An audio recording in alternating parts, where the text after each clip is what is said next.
श्रीगोंदा तालुक्यातील चांभुर्डी येथे जलजीवन मिशन योजना अंतर्गत झालेले व होणारे काम अतिशय निकृष्ट, चुकीच्या पद्धतीने व मनमानी पद्धतीने चालले आहे। जलजीवन मिशन योजनेचे लाईन आउट प्लॅन एस्टिमेटनुसार दुसऱ्या ठिकाणावरून झालेले असताना सुद्धा त्यांनी ते काम तिसरीकडून करून घेतले आहे व काम अपूर्ण असताना त्याचं बिल सुमारे 1 वर्षापूर्वी काढून घेतले। प्लॅन एस्टिमेटनुसार पाईपलाईनचे खोदकाम 3.5 ते 4 फूट असताना ते 2 ते 2.5 फूट एवढे खोदकाम केले आहे। जेथे कडक खोदकाम जात आहे तेथे माती टाकण्याची तरतूद असताना सुद्धा माती टाकली गेली नाही।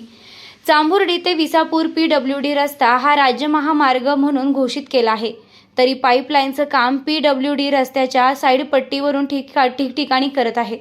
ठेकेदार कार्यकारी अभियंता ग्रामीण पाणी पुरवठा विभाग अहमदनगर व उपअभियंता ग्रामीण पाणी पुरवठा उपविभाग श्रीगोंदा यांना कल्पना देऊन सुद्धा ते ठेकेदाराला पाठीशी घालत आहे। तरी या संदर्भात चांभुर्डी ग्रामपंचायत व गावकऱ्यांनी विशेष ग्रामसभा बोलावून पाईपलाईन लवकरात लवकर पूर्ण करून गावाला पाणी देण्यात यावे व PWD रस्त्याच्या साईडपट्टीवरून काम करू नये अशा सूचना ग्रामसभेत करण्यात आल्या, तरी त्याला अधिकारी व ठेकेदार केराची टोपली दाखवत आहे। आमची एवढीच मागणी आहे, आम्ही 15-20 लोक इथं बसलेलो आहे उपोषणाला। आमची एकच मागणी आहे की शासनाने जो निधी दिला जलजीवन योजनेकरता तो प्रशासनाने योग्य तो वापर करून लवकरात लवकर चांभुर्डी गावाला पाणी देण्यात यावे।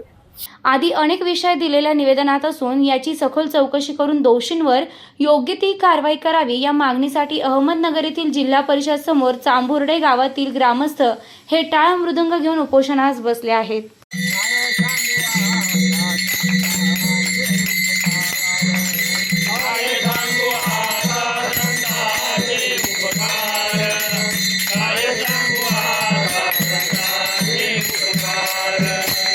की आमच्या गावामध्ये भारत सरकारची जी हर घर जल ही जी योजना आहे, जल जीवन योजना, या योजनेअंतर्गत आमचं गाव या ठिकाणी शासनाने बसवलेलं आहे।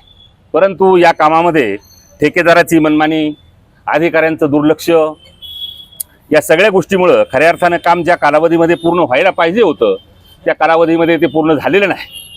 या ठिकाणी शासनाने जो कार्यकाळ ठेकेदाराला ठरवून दिलेला होता त्या कार्यकाळामध्ये काम पूर्ण तर झाले नाहीच, परंतु जे काम झालेलं आहे ते अतिशय निकृष्ट दर्जाचं आहे। उदाहरणार्थ यामध्ये जर सांगायचं म्हटलं तर जी पाईपलाईन विसापूर तलावापासून जी पाईपलाईन चांभुर्डीपर्यंत केलेली आहे, खऱ्या अर्थानं नियम हा आहे की जो रोड आहे त्या रोडपासून 50 फूट अंतरावरती या ठिकाणी पाईपलाईन असावी, परंतु ठेकेदाराने, ग्रामपंचायतने, सरपंचांनी सांगितलेलं असताना सुद्धा अगदी रोडच्या साईडला जी साईडपट्टी असती या साईडपट्टी खोदून त्यावरून पाईपलाईन घेतली की उद्या भविष्यामध्ये जर रोडचं काम आलं, रोडचं रुंदीकरण झालं तर ती पाईपलाईन पूर्णपणे विस्कळीत होईल। अशा प्रकारे चुकीच्या पद्धतीने त्यांनी त्या ठिकाणी काम केलेलं आहे। ज्या ठिकाणी थोडंसं खोदण्यासाठी कडक भाग लागतो त्या ठिकाणी ब्लास्टिक घेणं आणि ब्लास्टिंग घेऊन आवश्यक असतं, कारण टेंडरमध्ये जे लिहिलेलं असतं की एवढी फूट त्याची खोली पाहिजे त्याप्रमाणे खोली न करता त्यांनी साधारण 1.5 ते 2 फुटापर्यंतचीच खोली घेतली आणि त्यामध्ये पाईपलाईन गाडून त्याच्यावरती कुठल्याही प्रकारची माती न टाकता दगड, धोंडे, कपचे वगैरे असे टाकले की जे ते पाईपलाईनला इजा पोहोचू शकतात। अशा प्रकारे त्यांनी या ठिकाणी काम केलेलं आहे। त्याचबरोबर अधिकाऱ्यांच्या बाबतीमध्ये जर थोडंसं सांगायचं म्हटलं तर चांभुर्डी गावामध्ये साधारण 15 वर्षापूर्वी पाण्याची योजना झालेली होती।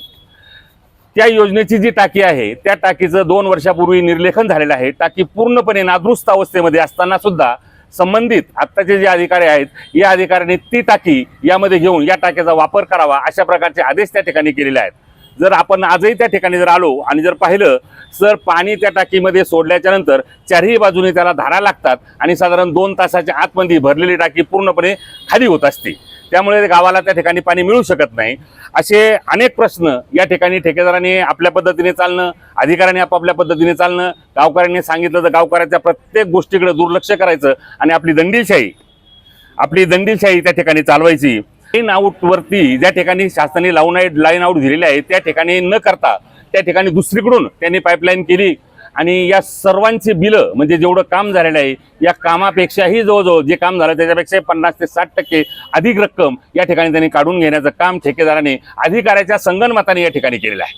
मी तर या ठिकाणी गावचा ग्रामस्थ या नात्याने असं बोलेल किंवा गावचा सरपंच, माजी सरपंच या नात्याने असं सांगेल की अधिकारी सुद्धा पूर्णपणे या गोष्टीशी संमत आहेत। अधिकारी आणि ठेकेदार हे मिळालेले आहेत आणि ते मिळून मिसळून हे काम करतात आणि गावाकडे पूर्णपणे दुर्लक्ष करून जे काम होतंय ते काम 100% निकृष्ट अशा दर्जाचं काम त्या ठिकाणी केलं जात आहे।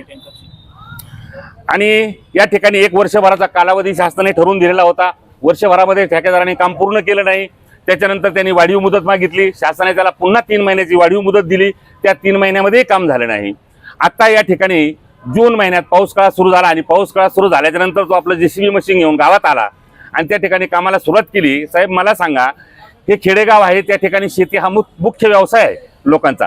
आता लोकांच्या शेतामध्ये त्या ठिकाणी उभे पिकं लोकांनी पेरण्या केल्या आहेत. तर आता पेरण्यामधून आता शासकीय अधिकाऱ्यांना तो सांगतो की शेतकरी लोक त्या ठिकाणी शेतामध्ये JCB घालून देत नाहीत.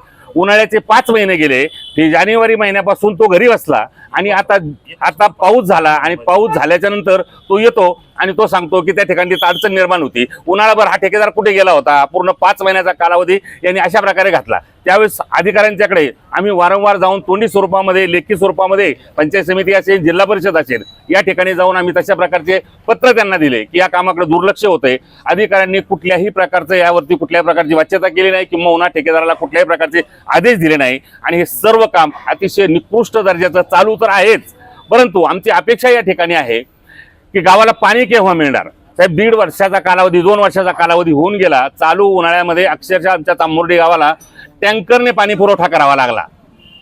ही अवस्था या ठिकाणी, जर शासनाने या ठिकाणी कोट्यवधी रुपयाचा निधी तुम्हाला दिलेला असताना या ठिकाणी टँकरने पाणी पुरवठा का करावा? ही दुर्दैवी वेळ काय यावी शासनावरती? या गोष्टीकडे या ठिकाणी प्रामुख्याने लक्ष वेधून घेण्यासाठी आम्ही या ठिकाणी आज आमरण उपोषणाला बसलेलो आहोत.